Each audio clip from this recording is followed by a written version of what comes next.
नबी सबसे बाला व वाला हमारा का एम है कि हमको साहब साइंटिस्ट वैज्ञानिक बनना है। पहले एक एम बनाना होगा, मुझको ये करना है और उस एम को पाने के लिए मेहनतें करनी होंगी, लगातार मेहनत, एक दिन एक कंटिन्यूअस यानी लगातार कंटिन्यूटी।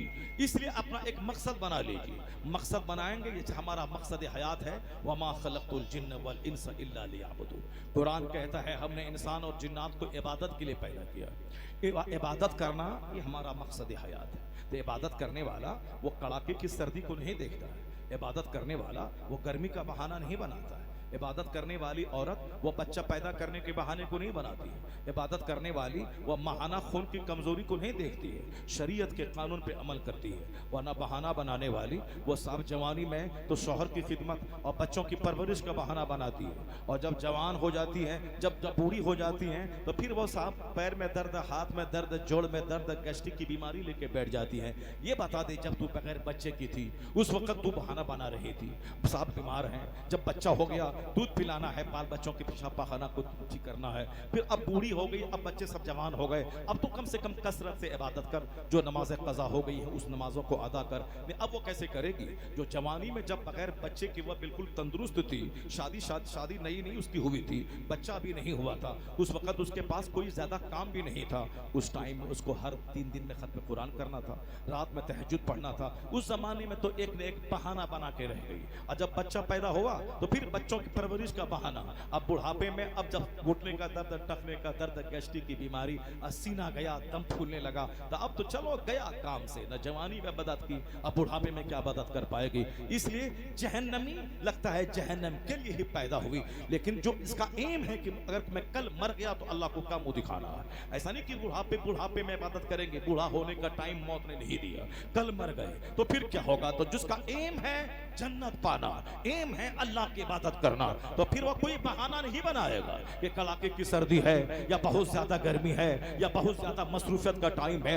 वो तो दुकान में 1 करोड़ का कारोबार है, फिर भी वो टाइम निकाल के नमाज असर पढ़ेगा। वो चाहे 1000 थका हुआ है, 4 अलार्म लगा के वो जरूर वो फजर की नमाज पढ़ेगा। वो 1000 बदन थकावट से चूर चूर है, लेकिन सुहर असर वो पढ़ेगा। वो 1000 मसरूफ कारोबार में 10 मिनट का टाइम निकाल के वो समझेगा जब मैं पेट के लिए 10 घंटे दे सकता हूं तो 10 मिनट का टाइम निकाल के मगरिब की नमाज जरूर पढ़ेगा। एम है जन्नत जाना, एम है अल्लाह की इबादत करना। न बेटे का जनाजा उसको नमाज से रोक पाएगा, न बेटी की बारात उसको नमाज से रोक पाएगी, न कोई मसरूफियत नमाज से रोक पाएगी। रिजालुन ला तुलहिहिम तिजारतुन वला बैउन अन जिक्रिल्लाह। अल्लाह ऐसे ही सिलेक्टेड लोगों के बारे में कहा है, ये वह लोग हैं न कोई तिजारत न खरीदो फरोख्त इसको इबादत से रोक पाती है, न बेटे का जनाजा नमाज से रोक पाता है, न बेटी की बारात उसको नमाज से रोक पाती है। हर हाल में खुदा की इबादत करता है। ये वह लोग हैं जिसका कोई एम और मकसद हो। अभी जो आदमी मारे फिर रहा है साहब, जो मकान के लिए मकरूज है, दुकान के लिए मकरूज है, मौलाना के पास आके ताबीज़ मांग रहा है, अब मज़ार पे जाके, मज़ार पे क्यों भीड़ लगी। बरेली में जो 35 लाख 40 लाख हो रहा है वो सब नहीं, वहाँ जाने से मुराद पूरी होती है। अजमेर में क्यों 1 करोड़ की भीड़ लग रही है, वहाँ जाने से मुराद पूरी होती है, वहाँ जाने से माल मिलता है। इसे वो माल के तलबगारों की भीड़ है। वहाँ कोई तहज्जुद मांगने जाता है, हज मांगने जाता है, नमाज पंजगाना पाबंदी से पढ़ने के लिए कोई वो की तौफीक मांगने जाता है, मैं सुन्नत रसूल के मुताबिक दाढ़ी रखूं, कोई इसके लिए जाता है। वो सारे अक्सर 2-4-10% को छोड़कर 90% लोग सिर्फ बेटा के लिए, बेटी के लिए, माल के लिए, दौलत के लिए, वो सारी भीड़ अजमेर में लगी हुई है, कलियर शरीफ में लगी हुई है। ये मज़ारात पे जो भीड़ है इसलिए भीड़ है कि सबको दुनिया चाहिए, माल चाहिए। जन्नत का तलबगार कोई जाता है, जन्नत का तलबगार जो कलियर शरीफ जाएगा वो रोजाना 5 टाइम मस्जिद जाएगा, 5 जमात नमाज पढ़ेगा, वो खेत में हल भी चलाएगा, दुकान में 10 घंटा बैठेगा, फजर से लेकर जोहर तक 8 घंटे में कोई नमाज फर्ज नहीं है, वो काम का टाइम है, स्कूल जाने का टाइम है, खेती बाड़ी का टाइम है। उस जमाने में उस वक्त में लोग सोए रहेंगे, रात में सोएंगे 3 बजे, सुबह उठेंगे दिन के 12 बजे। अब फजर गायब है, अब ये वो एमलेस लाइफ। जहाँ चेहरे का नूर घटा, हदीस में आया है कि जो जोहर छोड़, जो फजर फजर छोड़ेगा चेहरे का नूर खत्म हो जाएगा, जो जोहर की नमाज छोड़ेगा उसके उसकी रिस्क से बरकत खत्म हो जाएगी, जो असर की नमाज छोड़ेगा उसके बदन से ताकत खत्म हो जाएगी, जो मगरिब की नमाज छोड़ेगा उसकी औलाद से फरमाबरदारी खत्म हो जाएगी, औलाद नाफरमान पैदा होगी, जो ईशा की नमाज छोड़ेगा जो नींद से बरकत होनी चाहिए वो खत्म हो जाएगी, वो 10 घंटा भी सो जाएगा फिर बदन हाथ का टूटता रहेगा, लेकिन जो ईशा पढ़ के सोएगा वो 4 घंटे भी सो जाएगा, दिल फ्रेश करो ताजा हो जाएगा, सारा गम पिछले दिन का सारा हल्का हो जाएगा, सारी थकावट उसकी दूर हो जाएगी। लेकिन जो ईशा पढ़ के नहीं सोएगा वो 10 घंटे भी सो ले सारा बदन उसका टूटता रहेगा, नींद से राहत उसको नहीं मिलेगी।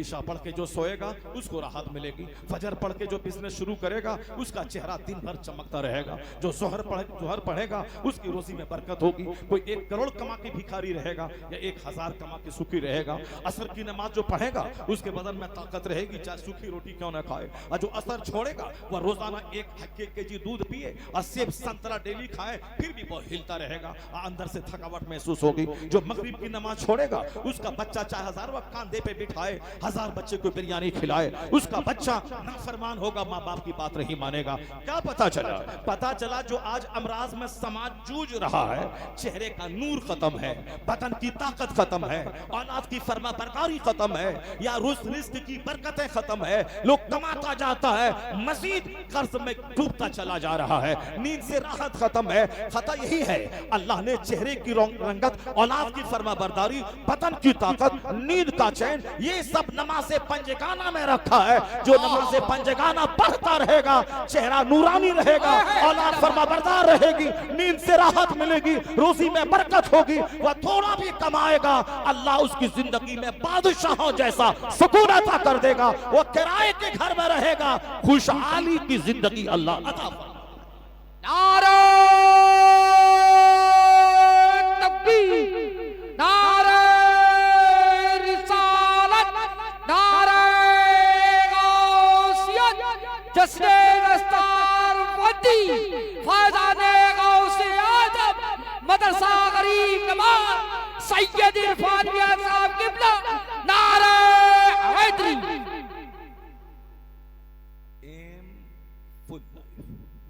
जिंदगी का एक मकसद बना लीजिए, मुझको ये करना है, और उस मकसद को हासिल करने के लिए कंटीन्यूअस लेबर, लगातार मेहनत, थोड़ा नहीं, कंटिन्यूटी। ऐसा नहीं एक दिन 10 घंटा पढ़ लिया उसके बाद 10 दिन सो रहे हैं, नहीं, थोड़ा पढ़ना है, कंटिन्यू पढ़ना है, आंधी तूफान बारिश जलजला कुछ भी आए अपने मकसद को हासिल करना है। सबसे बड़ा मकसद हयात है अल्लाह की इबादत करना। अगर वो मकसद अगर सब अपने दिमाग में ठान लें तो हम अल्लाह की इबादत के लिए पैदा हुए हैं।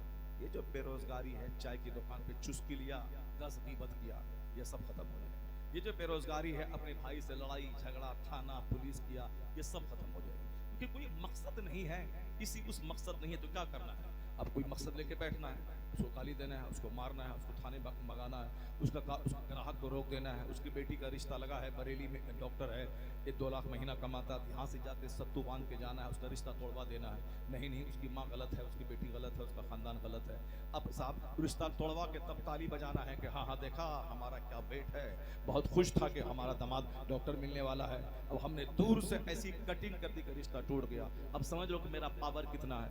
यानी रिश्ता दिलवा के पावर नहीं दिखलाना है कि हमने तेरी मदद की, रिश्ता तोड़वा के अपना पावर दिखलाना है कि हम ये काम करने वाले हैं। ऐसे गंदे लोग इस समाज में रहेंगे, एक कीड़ा सारे फल को बर्बाद करने के लिए काफी होता है। और जिस समाज में 50 लोग उस कीड़े के मानिंद रहे, उस समाज में कभी राहत नहीं मिलेगी, कभी सुकून नहीं मिलेगा।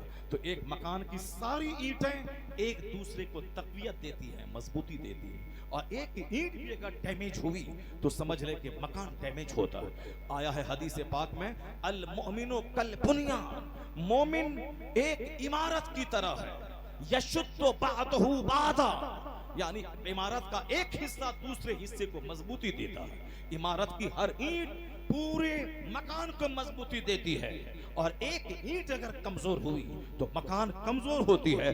इसलिए मोमिन एक मकान में लगी हुई ईंट के समान है। एक मोमिन भी ज़िनाकार हुआ, एक मोमिन भी सुदखोर हुआ, एक मोमिन भी चोर और डकैत हुआ, समाज का एक बंदा भी लुच्चा लफंगा हुआ, उसकी वजह से पूरी मुस्लिम सोसाइटी कमजोर होती, उसकी वजह से सारा समाज कमजोर होता, उसकी वजह से समाज की बरकतें खत्म होती, उसकी वजह से समाज की राहतें खत्म होती हैं। तो अगर आग लगे एक कोने में, अगर लोगों ने उस आग को नहीं बुझाया तो धीरे धीरे वो आग सारे शहर को अपनी लपेट में ले लेती है। अगर हम बोले कि मैं अपने घर में आराम से हूं, आग किसके घर में लगी है वो जाने, तो धीरे धीरे सारे गांव को आग जलाकर राख कर देगी। अगर लोग बढ़ के जाए, उसका हाथ पकड़ ले जिसने आग लगाया है, और बढ़ के जाए उस आग को बुझा दे, सारा गांव आग से महफूज हो जाएगा। इसलिए मोमिन समाज में जब भी कोई बुराई देखे, हुजूर फरमाते मर रहा मिनकुम मुनकरन फलयुगय्यिरहु बियदिही, if anyone of you sees an evil action stop this with his hand. अगर तुम में से कोई बुराई देखे मुस्लिम समाज में, तो उसको जरूरी है कि वो हाथ से उसको रोक दे, हाथ से रोके। उसको शराब पी रहा है, हाथ से रोके। जो ताकतवर समाज के, जो खुशहाल ताकतवर जमींदार या फिर मनसब वाले लोग हैं, प्रधान हैं, समिति हैं, सरपंच हैं, मुखिया हैं, जो साहब किसी पद पे मनोनीत हैं, उस पर लाजिम है वो हाथ से बुराई को रोके। ये नहीं बोले कि लड़ाई कौन मोल लेगा, तो फिर सारा गांव चलकर राख हो जाएगा। हाथ से। और फरमाते सरकार फइलम यस्तते फबिलिसानी, if you are unable to do so, अगर तुम ऐसा नहीं कर पाते हो कि हाथ पकड़ लो, तो जबान से उसको रोको। जबान से बोलो कि ये गलत है, जबान से बोलो कि ये हराम है, जबान से बोलो कि ये नाजायज है। अगर ये भी नहीं बोलोगे तब तो फिर समाज में आग लगेगी, जलजला आएगा, सारे लोग तबाह बर्बाद हो जाएंगे। और जबान से रोको। फइलम यस्तते फबिलिसानी, अगर जबान से भी नहीं कह सकते हो तो दिल से बुरा जानो। अगर दिल से बुरा नहीं जाना, बुरे के हाँ में हाँ मिला दिया, तो अज़ाब आम नाजिल होगा, सारा गांव अज़ाब इलाही की चपेट में आ जाएगा। पहला हिस्सा है हाथ से रोकना, दूसरा है जबान से रोकना, तीसरा है दिल से बुरा जानना कि हम ना जबान से रोक सकते हैं इसको, ना हाथ से रोक सकते हैं, मगर दिल से हम कहते हैं कि हराम है। अगर दिल से भी हाँ में हाँ मिला दिया, मुंह से मुस्कुरा दिया, तब वो भी उसी बुराई में शामिल हो गया। मोमिन समाज की यही क्वालिटी है जो दूसरों के मुकाबले में इस समाज में क्राइम कम है। इस समाज में ज़िनाकारी का दफ्तर लगा के कोई गांव में नहीं बैठती है, न कोई बैठता है, मगर दूसरों के यहाँ ऐसा है। इस समाज में सूद का दफ्तर लेके कोई नहीं बैठता है, मगर दूसरों के यहाँ है आमतौर पर, क्योंकि उसके यहाँ कोई टोकने वाला नहीं है, कोई बोलने वाला नहीं है। पर हमारे यहाँ उलमा से लेके अवाम तक सबों को हुक्म है, बुराई देखो तो हाथ से रोको, नहीं हाथ से तो जबान से रोको, जबान से ना रोक सके तो दिल से बुरा जानो।